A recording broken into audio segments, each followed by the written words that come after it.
Baik, bismillahirrahmanirrahim. Assalamualaikum warahmatullahi wabarakatuh. Pada Waalaikumsalam kesempatan warahmatullahi kali wabarakatuh. ini, eh, saya, Raya Rambani Aziz, selaku perwakilan dari kelompok 5, akan menjelaskan tugas besar jaringan komunikasi data yang telah kelompok kami buat. Pertama-tama, dimulai dari perkenalan anggota kelompok dulu.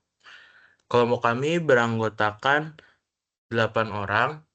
Yang pertama ada Muhammad Jabar Rafi Arifudin dengan NIM 1010723149, dan selanjutnya ada Muhammad Daniel Kertatmaja dengan NIM 1010723150. Selanjutnya ada Muhammad Dafat Ajriansyah dengan NIM 101073300002.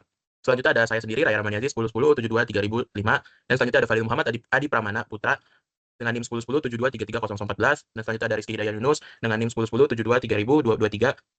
Selanjutnya ada William Halim 101072330027, dan terakhir ada Laksamana Aizul Haq dengan NIM 110112124027.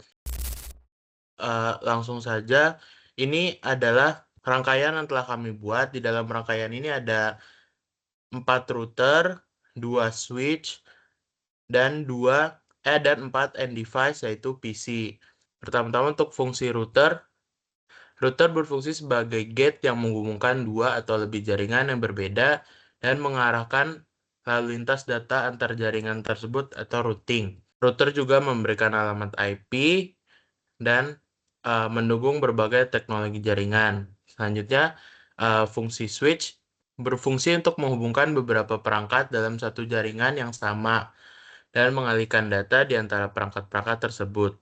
Selanjutnya, ada kabel yang kami gunakan di sini. Ada 2 kabel straight dan kabel cross. Kabel straight untuk menghubungkan 2 komponen yang berbeda, sementara kabel cross digunakan untuk menggunakan komponen yang sama. Fungsi dari kabel straight adalah untuk menghubungkan 2 perangkat jaringan yang berbeda, yang misalkan perangkat mengirim data ke perangkat penerima data.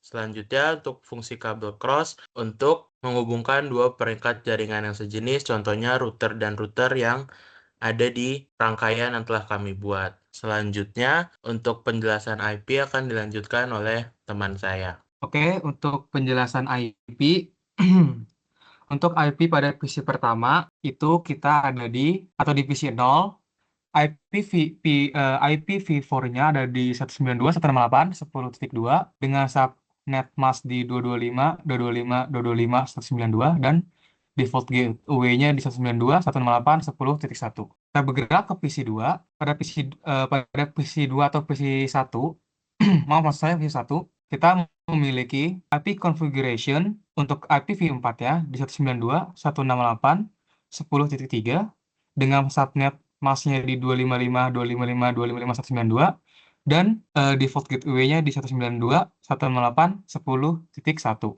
Lalu untuk di PC 2, IP configuration untuk IPv4-nya adalah 192.168.20.2 dan untuk subnet masknya ada di 255.255.255.192 dan untuk default gateway-nya ada di 192.168.20.1. Jadi untuk di bagian host atau di bagian host ruang sebelah kiri dapat memuat sampai 52 host, sedangkan di bagian ruang sebelah kanan mata ruang 2 dapat memuat sebanyak 14 host. Selanjutnya untuk table routing akan dijelaskan oleh teman saya.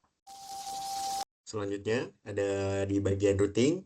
Yang pertama kita masukkan kode pada router. Yang pertama ada di router RIP. Kedua masukkan versionnya. Yang ketiga masukkan networknya. Network yang di pertama ada di nilai 192.168.10.0.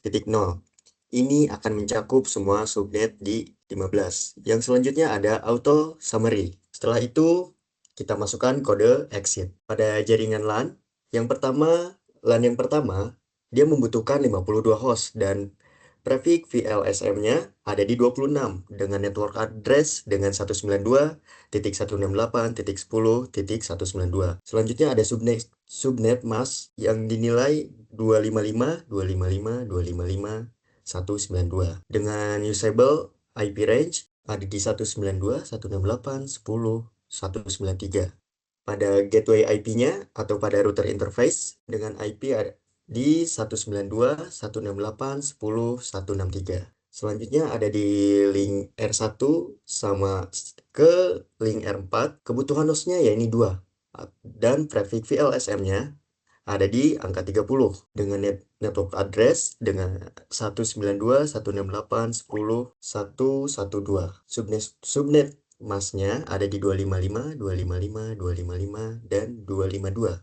Usable IP range berada di 192.168.10.113 dan gateway IP atau router interface-nya berada di R1 sama dengan 113 dan R4-nya ada di 114. Selanjutnya akan dijelaskan oleh rekan saya.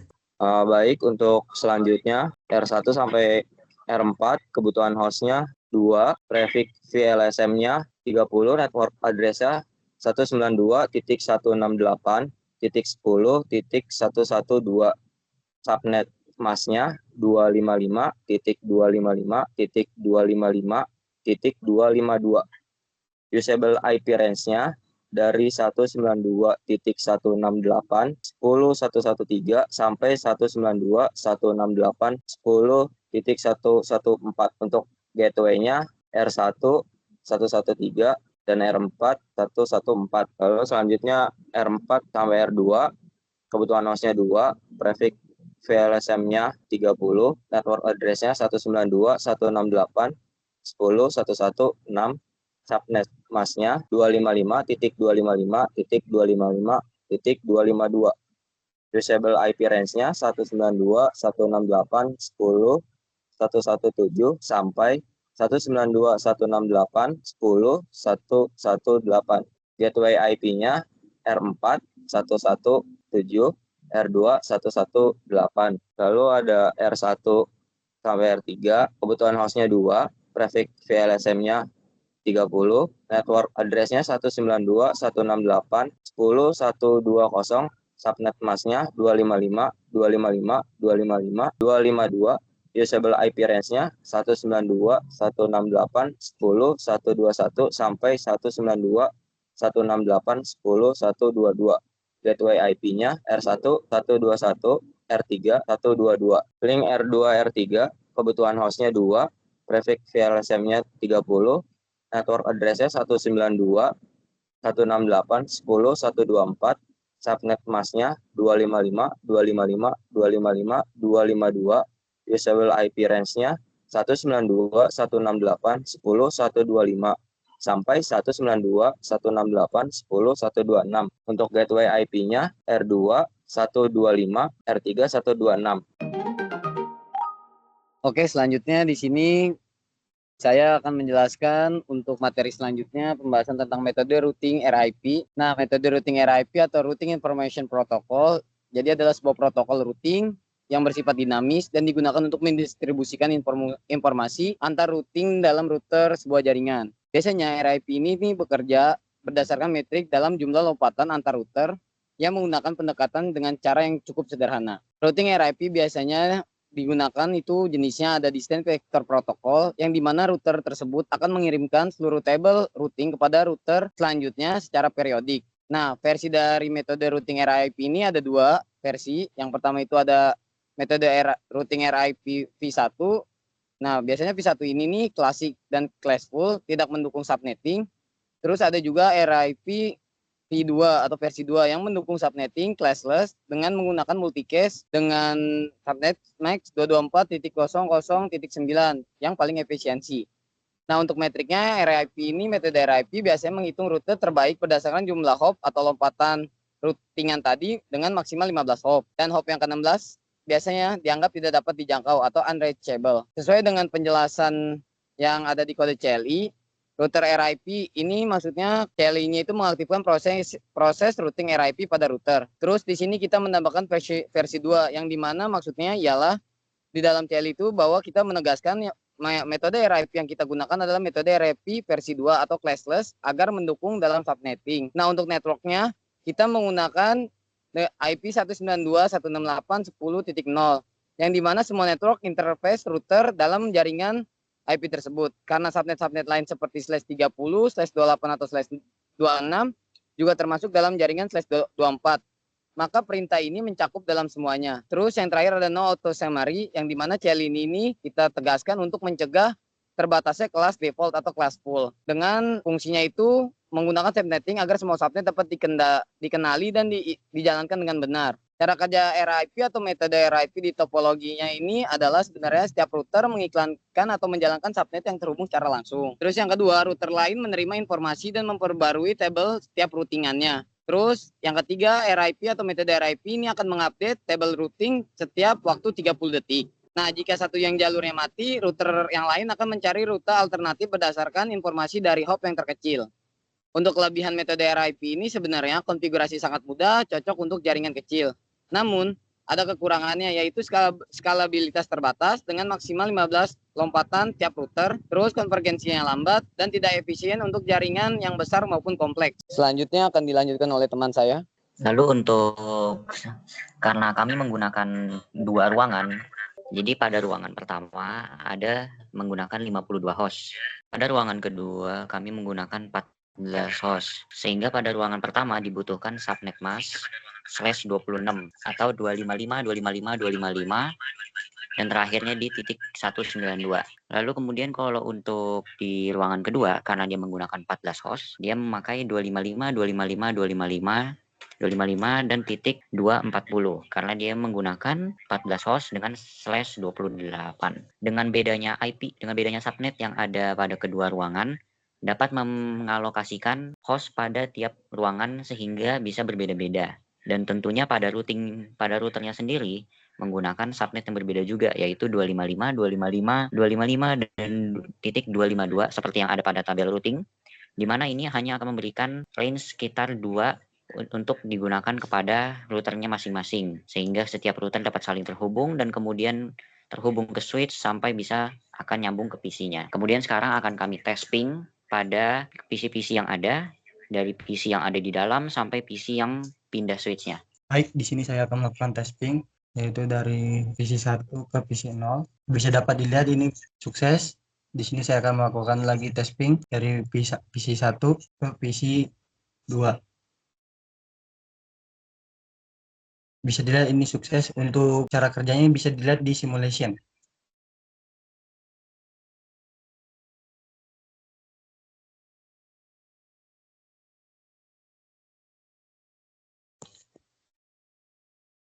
Ini dia bisa dapat dilihat ini pindah-pindah. Sehingga dari yang testing ini bisa dilihat bahwa pesan yang dikirimkan dari PC 1 dapat tersalurkan ke PC 0 dan bahkan dapat sampai ke PC yang ada di segmen sebelah melalui routing 0 yang ada berada di atas atau bahkan routing 2 yang berada di bawahnya. Dan bisa dilihat bahwa testing ini berhasil yang menunjukkan bahwa konfigurasi topologi ini sukses dan dia bisa untuk mengirimkan pesan antar PC pada kedua ruangan. Mungkin sekian dari kelompok kami. Bisa dari penutupannya akan dari teman saya. Baik, di sini saya akan memberikan kesimpulan dari percobaan yang telah kami lakukan. Dari percobaan yang telah kami lakukan, bisa kami simpulkan bahwa proses konfigurasi routing yang telah kami lakukan itu berhasil dilakukan dengan baik, yang dimana terbukti dengan suksesnya kami mengirim data berupa surat dari satu PC ke PC yang lain melewati router, meskipun berada di jaringan LAN yang berbeda. Hal ini menunjukkan bahwa routing yang telah disetting itu mampu menjembatani komunikasi antar subnet, juga pemahaman dasar mengenai topologi jaringan pada perangkat itu sangat mempengaruhi terhadap keberhasilan komunikasi antar host. Jadi setelah kami melakukan percobaan bisa disimpulkan bahwa teknik routing ini sangat efektif untuk menghubungkan jaringan yang berbeda dan juga menjadi elemen penting dalam sistem jaringan skala kecil hingga besar. Mungkin sekian dari kelompok kami. Mohon maaf kalau ada salah kata atau kekurangannya. Wassalamualaikum warahmatullahi wabarakatuh.